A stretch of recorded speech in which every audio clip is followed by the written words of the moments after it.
Welcome to a GSL.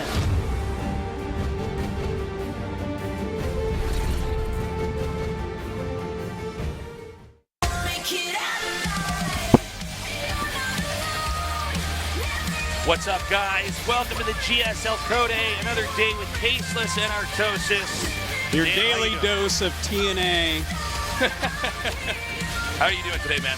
I'm very good. Thank you for asking. And, you know, I'm just happy to be back. StarCraft all week long. I know. It's a good time to We're be in that Korea. time of year right now where all you get is really good Korean StarCraft all the time, every day. And today is going to be no exception. I think we got a lot of very close matches coming up here. Yeah, these are pretty good matches tonight. These are not our all-star players like we've had in some of the other Code A days, but these are the guys where their story is they're just trying to get, if they can get into Code S, great. If they can, you know, win around in Code S, even better. They want to be the guy or even friends with the guy. Yeah, they want to be the guy. Everybody wants to be the guy. They want to be the guy too, but we don't know if it's going to be their Code S this time around. But I think for Classic, he'll be the guy. He's normally the guy. Well, Classic is, I think, the exception here. But for the rest of our players, it is they're the underdogs. But that doesn't mean that they can't do great things in the future, and that's what is so cool about this, is that we've had players before, people that you never heard of. Why are you laughing? Well, you said they were the underdogs. I'm thinking, like, is it possible to have two players in the same match that are both underdogs? Oh, I mean underdogs if they're in the Code S. No, like, I know that's no what you meant, but I'm always going all the way to the very end. Well, here. see, this is the rabbit hole that I went down, and I'm like, two underdogs in one match. I'm like, yes, actually, that is possible. You want to know why? Pet versus because Hero the last real week. winner of that back there is the fans again. Oh, God. All right, it's an OP relationship. Oh God. No, but look, we've had players like Deer come out of nowhere and dominate pretty impressively. A lot of these guys, if you watch Pro League, you might be more familiar with. They're very, very strong players on their team, a lot of times in the main lineups when they come out. But when it comes to individual leagues, which is obviously what we're dealing with here today, it's been tougher for them. Yeah, for a lot of these guys, it has been. You know, I think that we have we have a live coming out who's been playing very well recently. He's been around for a long time. I want to mention, well, he's been playing pretty well, but that was like right at the start. By the way, real quick here at the bottom of our screen, Carbot is coming down here. That's right. To the GSL studios. You can say hi to him if you're a fan. And, of course, you can watch some good StarCraft, which is what he's going to be doing down here as well. Indeed. It's a great experience. I can't wait to see that he will make some sort of Carbot animation based on what he sees here tonight, I hope. I hope. Yeah. We can hope, can't we? So, I mean, I'm sorry, I got distracted by our Carbot thing. What were we talking about again? I don't know. I don't know either. PD says something in my ear. I just lost everything in my brain. I'm like, rah, rah, rah, rah, rah. Anyways. We have, we got these guys. Well, no, it was Alive. We were talking about Alive. Yeah, Alive has come out in the first one. So Alive, he was doing very well in Legacy. He had this hyper-aggressive style. Yeah. He used the medevac tank combination to really push and do a lot of damage. But it seems like since we've adapted from that, you know, these hyper builds, they always work at the start of any expansion or any iteration. Aggression is always the answer to a new RTS game. That's right. Always. And he was using that, and it was going very well. But people seem to have adapted to that, and that's one thing I'm curious about seeing with his play here tonight. Is he going to stick with that? Is it going to work, or does he dial it back and play a more conservative Terran and maybe win there, or maybe not succeed at all? You know, he played against Dark in Pro League this past weekend and kind of crushed him, which was pretty surprising for me because I thought he was like really kind of falling off recently. But I think he's in really good shape. The thing is, Billowy, his opponent, also played in Pro League. Yeah, he played against Cure and. He's had some pretty crazy upsets. Yeah. He's also had some lackluster games, but he definitely holds his own, and his team puts him out there. Yeah. You know, and is okay having him in some pretty pivotal matches, by the way. Now, he's won some games with a pretty solid play. He's won some games with cheese as well, so he can do it all. I guess we're going to find out how well he adapts in a best-of-5 tonight. Yeah, I'm not so sure. Like, I think that's actually a really, really close match. I think that's the closest match of the night, Alive versus Billowy. And I think most people would think Alive would take this one, but I thought Billowy played well against Cure, even though he lost. He played a pretty good game, and King Sejong Station can be a little bit tough right now against Terran. But then, of course, we have Departure against Armani. Armani kind of the qualifier king of Korea in the last couple of years, but Departure playing way better overall. And then Classic versus Bravo. Poor Bravo. Poor Bravo. Bravo. Bravo is known as a Protoss killer on his team, although this is quite a Protoss to kill. Yeah, this is, just because you're a fisherman doesn't mean you can kill a great white shark. Yeah, you might not be able to catch a whale here. No. This is a pretty tall order. He's going to be Captain Ahab if he tries that tasteless. We have our first player here tonight. We've been talking about him a little bit already, and if you've been following StarCraft 2 for a while, you know exactly who he is. Harry Potter. Alive is, this guy's actually very, very old school in StarCraft 2. He's been around since the beginning. A lot of players who were dominant, even some of the most dominant players, either stepped back or faded away. He's been in the background of StarCraft 2, competitive esports, but he's still there. He's one of these guys that never left. By the way, you know someone else who's never left and still plays every qualifier? Top. OGS Top. Yeah, that's true. He's still around. He's still around. He's still quite a badass, just never makes it through. But some of these old guys have had resurgences. Like Byun is playing well. Alive is doing good too. Billowy's somebody I think if you've been watching since the beginning you would not be as familiar with. But Billowy's definitely, he's on a good team. He's been training hard. He has had, I would say, considering his background, pretty impressive results. You know, he's not like the MVP of the team. He's not the guy where they say, okay, it's the ace match in Pro League. Somebody send out Billowy who can save us. But he is a solid member of the lineup of the team. And it's going to be fun to see how they both perform here tonight. Yeah, it's really hard for me to call this match. I think it is a lot closer than it looks. Billowy, obviously not as much experience as Alive. Alive I would probably call a better player overall by a little bit, but I think Billowy's in pretty good shape, and I think that Afreeca is definitely on the rise right now. They're having more and more upsets. New team. We're talking about the team here. Yeah. Afreeca, the network, is definitely on the rise. Oh, well, I mean, it's on a skyrocket course with the sun tasteless. That's right. And I don't know what's going to survive when we hit it. We're going to start this match off, our first match tonight, in this best of 5 on the map, Dusk Towers. Alive versus Billowy, a Terran versus Protoss. And I gotta say, man, it's a bit of a toss-up. I'm kind of leaning towards Billowy, but I mean, if Alive takes it, that's not surprising no spilled at all. milk, right? No spilled milk, that's right. No crocodile tears. We are going into game number 1. Alive versus Billowy in tonight's GSL Code.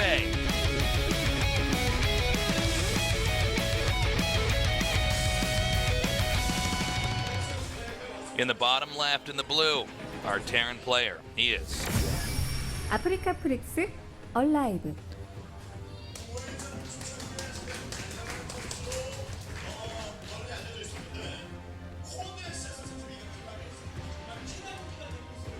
Epic glasses. Epic long time on his face. I was going to say, that was a long shot we had there. In the upper right, in the red. AfreecaTV Billowy. Now, it's important to note these guys are both teammates, and they both have a lot to lose here. This is the last GSL season of the year.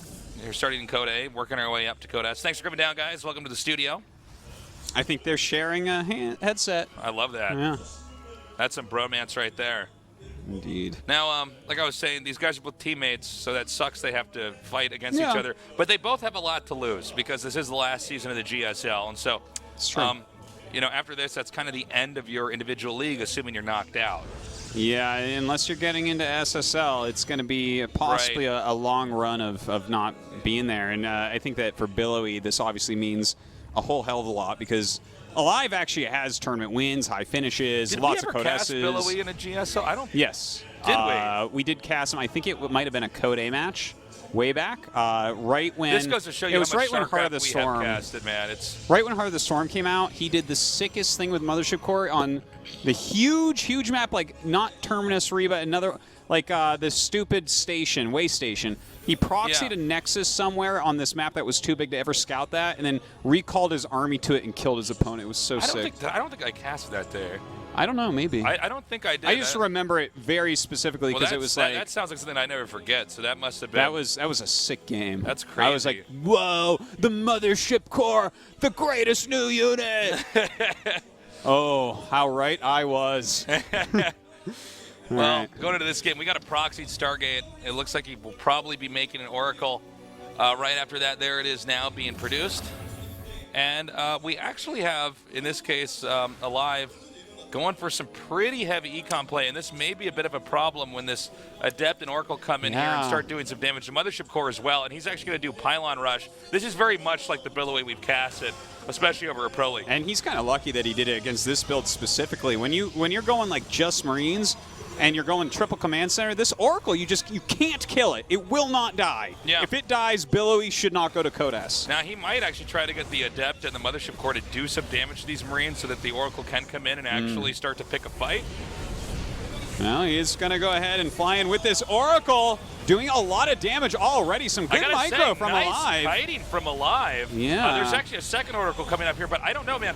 This might be the damage that he needed to do. Now, it keeps this Oracle alive. He gets the break in here, but it's no longer the Oracle that's the big threat anymore. Now it's the two Adepts and the Mothership Core, and the second Oracle is about to pop out. When that second Oracle comes in, that's like basically game. This was like a perfect build order counter from Billowy. And Alive, I mean, we're just going to have to go on to game 2, man. This is too much damage already. Yeah, and no SCV making this just yet, and it looks like he's actually able to gun this down. The second Oracle comes in. I believe this is game, Artosis. Bunker finishes up. However, there's nothing here to protect the SCVs, and there it is. GG! Billowy cheeses his way through game number 1. I got to say, good builder selection. Billowy's one of those guys, and I think this is why he was put on the team, the Africa Freaks, is because his cheeses actually work almost every time. You know, that's a great way to have your cheeses work every time. Well, I mean, if you got a lineup and you're not sure who to put against the player, like in Pro League, for instance, I think you just throw Billowy out there. And I mean, it seems like his micro and his execution and his overall, like, I'm like at a lack of words here. He's just very collected and organized when he does these rushes. We don't see a lot of units hemorrhaged off during that. So we saw that just there. I'm curious that Alive wasn't quite ready for that at all, since you assume he has to practice these cheeses against Terran all the time. Anyways, but Billowy is winning with the mind games. Let's see what happens on the map Frozen Temple. All right, a much smaller map, much closer rush distances. Will Billowy go for a cheese again? Will Alive play it greedily? We will see, Tasis. This is game number 2. Two teammates duking it out. Only one will go on to Code S. This is Alive versus Billowy in tonight's GSL Code A.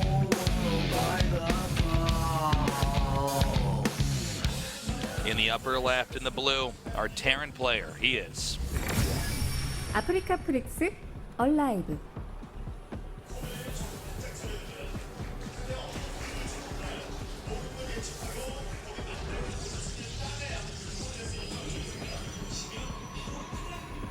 in the bottom right, in the red, our Protoss player winning game number 1. 아프리카프릭스 빌로위.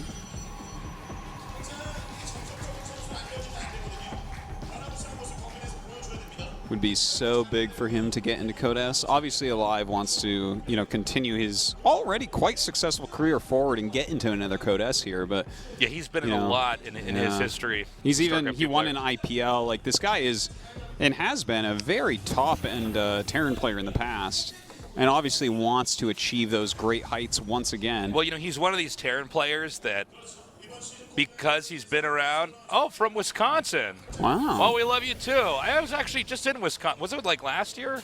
Was I in Wisconsin last year or the year before?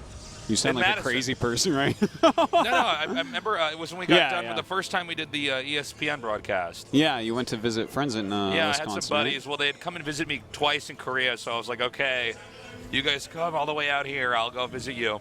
Wisconsinites really love to travel to Korea and visit GSL. And you know what? I'll tell you what, man. They also loved that last game because there was some cheese in it. Oh. Yeah. The dad jokes. Yeah. So players from Wisconsin play on the NA server, so they get to see plenty of that cheese Tasis. Well, guys, thanks for coming down here tonight, all of you guys. This is going to be a good night. This is not like our most flashy Code A night, Yeah. This isn't Dark vs. Innovation. No, this is not Dark vs. Innovation. It's good, though. It's quality StarCraft. That's right. So, in this game now, does not look like, at least so far, Billowy is going to do anything too cheeky here, but that could change in a little bit. We'll have to see, where he directs his build from here. That's one thing about Protoss is a lot of times there is some ambiguity. Like, Protoss can shift gears I think maybe Zerg can do this sometimes as well, but shift gears so intensely in a game where they can get a certain read and really punish you. Yeah, especially if they have the right like tech out. It's like if you've already started down a certain path. This is why you see like a lot of builders with Protoss that have different forks that can come off them. Like if you're getting a Robo and a Twilight and you see something, you can turn that into a DT drop. You can go into macro play. You can do anything you want. And Protoss, they kind of have to have that because too much predictability with Protoss. It's really hard to play and win every time. I mean, there are players that can do it, but just generally speaking, Protoss kind of have to rely somewhat on surprises, on disguising information, and that's definitely, you're seeing a lot of that here. Excuse me, you're seeing a lot of that here with Billowy right now. Well, looks like we have a Widowmine drop coming up. Second racks as well to get that stim going. Pretty normal play from Alive. Over on Billowy's side, just getting blank observers plus 2 gates. He should be going to his third base rather quickly here as well. And, you know, just kind of like standard play from both sides. I'm glad to see that after both of them kind of took a little bit of a risk in game 1. Yeah, I was a little bit surprised, by the way, to see Alive do that build in game 1. Yeah. I don't know if I'm a big fan of that build. I'm not. At least from what I've casted with it.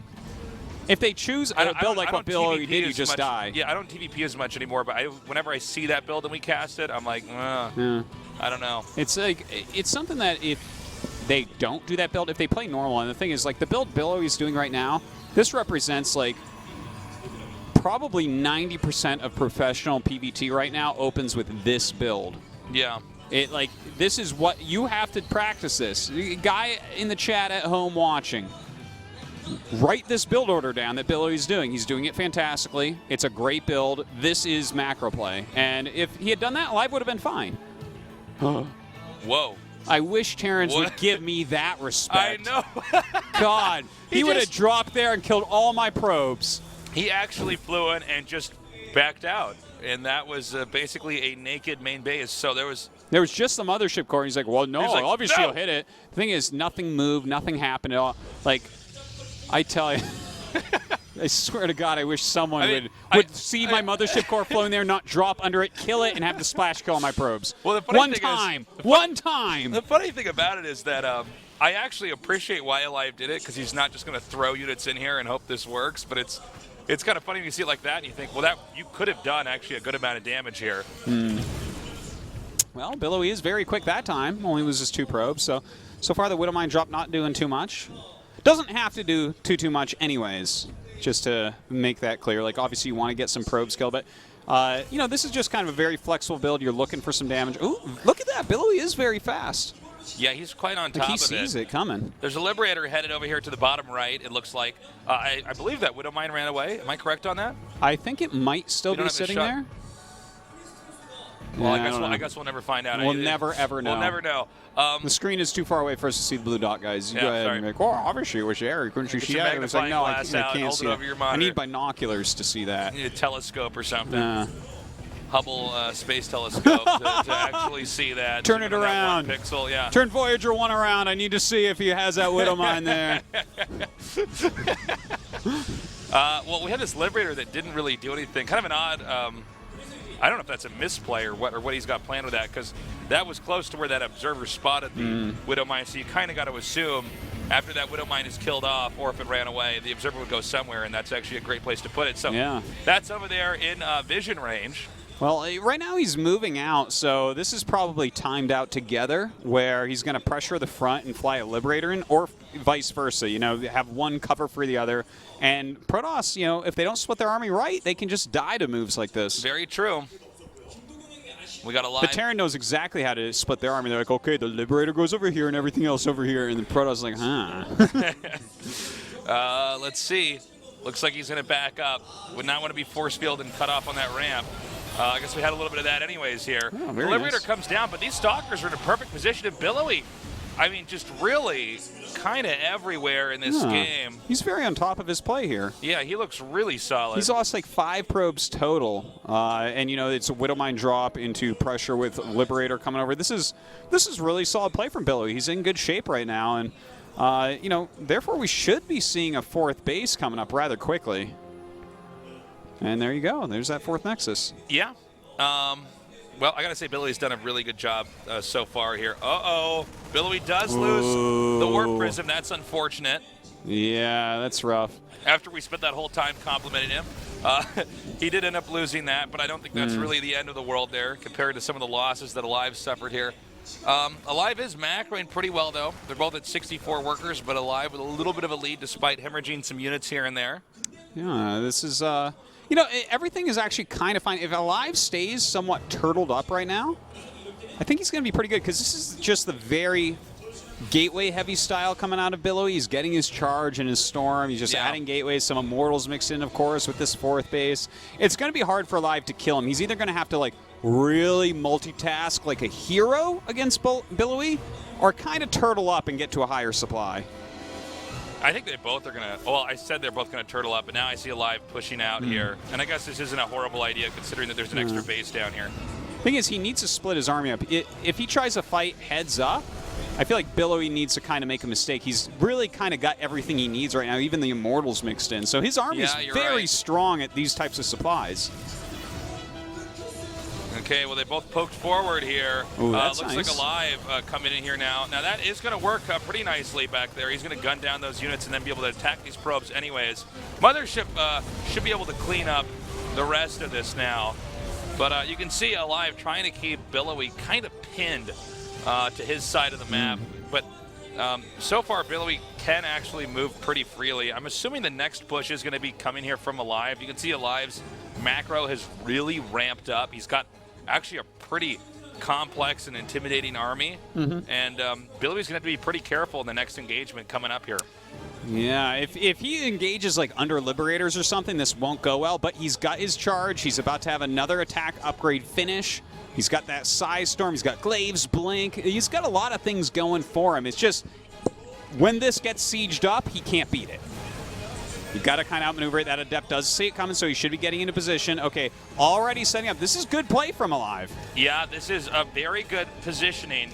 Now he's just out of range. Thankfully, there are some cannons here to kind of act as a deterrent from the Terran just running in and going for it. With the Templars behind it, it combos pretty nicely. You can see he's trying to see if he can fish the Protoss back out into the Liberator zone. I'm actually surprised he didn't gun down that Immortal like right away since he was out there, but I guess the sentries are just perfectly fine as well. Also note, Alive does not have a 4th base, so it's a lot of pressure action Alive to make this attack work. I'm not sure if it's going to.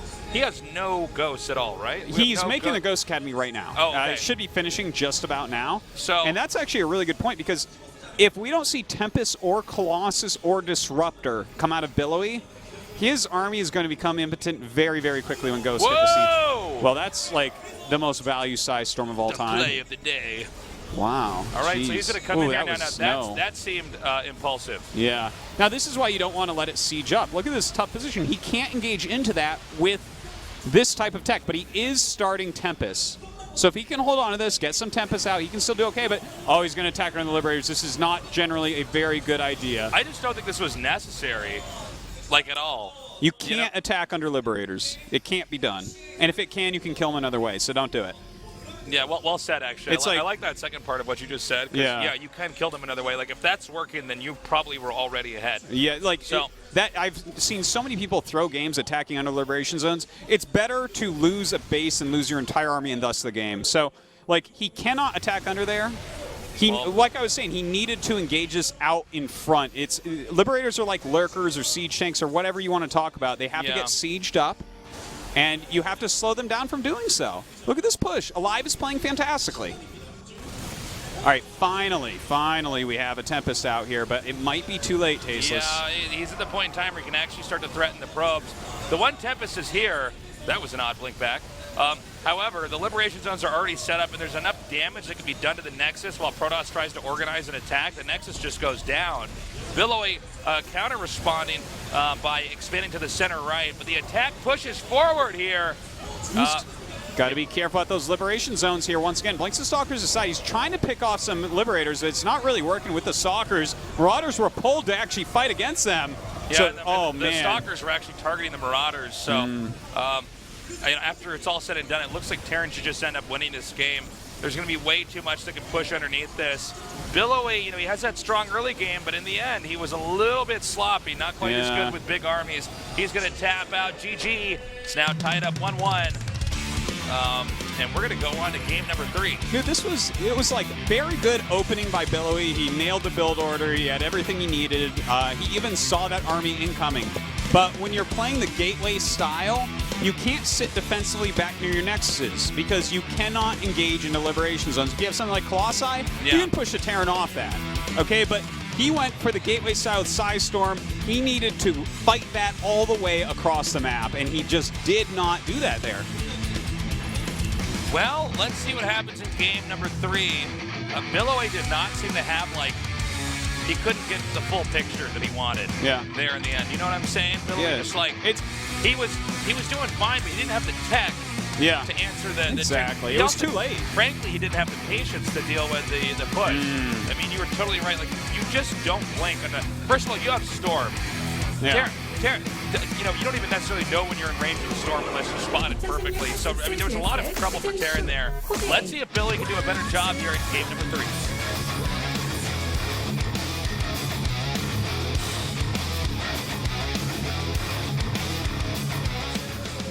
In the bottom left, in the blue, our Terran player, he is AfreecaTV Alive.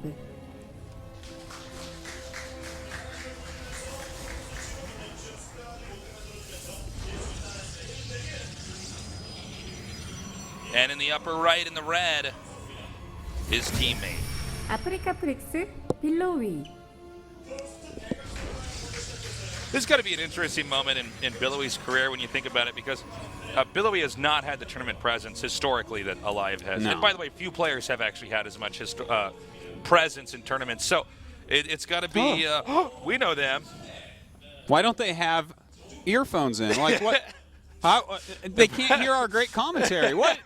How are they going to learn? We have to have a talk with them later. What the hell? What's with these Zerg players? Seriously, always the attitude. Now, when you think about it, though, Billy hasn't had that tournament presence that Alive's had, right? Certainly. So even though I think these guys are evenly matched, it's actually probably a pretty big deal if Billowy can beat Alive here in this best of 5. Yeah, these guys spent most of their current careers, you know, probably supporting each other emotionally, strategically within the game. Yeah. And now we're in a different situation where, I mean, even though it would be totally realistic for Billowy to win this, it would still probably be a pretty big deal for him. They got a guy who's been in so many Codasses. Well, there's no question, like, as far as seniority goes, like, Alive has it over Billowy. And, you know, obviously Billowy just having no real success in StarCraft yet. Obviously a very good player, but he really does need this win. Well, I mean, as far as pro gamers and he's playing well. He's playing well. Just like Alive played better that last game for sure. As far as results go, you know, being a pro gamer, he's kind of JV compared to you know, most of the varsity players that we got out here.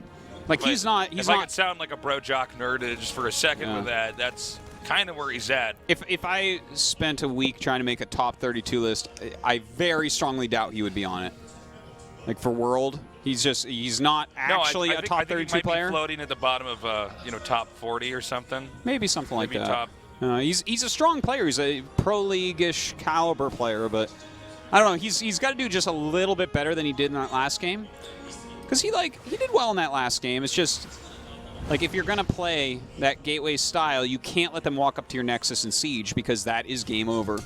Someone like Alive is not going to screw up from there. They're going to push you right in, and you can never attack in. And you know the feeling, Tasteless. Siege tank pushes that actually get siege up outside your base. I hate it, man. Yeah. But I mean, it's somebody who does it really well. It's like really tough. Yeah. Really tough to deal with that. And any Terran that gets a good hold on you right outside your base and starts to just chip away at you, it's really tough to deal with. He is using the 2 Adepts. By the way, we actually saw the same build from Alive. Yeah, you know, it's like the way he spells his name actually throws me off because the L's capitalized. Yeah. I want to be like live. Live. But we saw this build not go too well for Alive last time, but granted, Billowy is doing something a little bit different here. But he also might be just going for another form of aggression.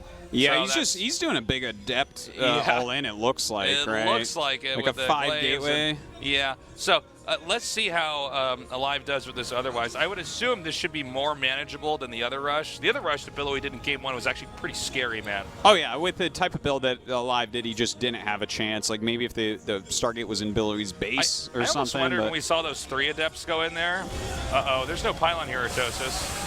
Well, that's a really terrible thing to have and happen. Also, I think he should have tried to move that, but, well, I was going to... Well, he didn't do anything. Like, he could have at least thrown down a time warp when it was obvious it was going to die to just slow the Marines from microing against the probes. He Like, kind of froze up there.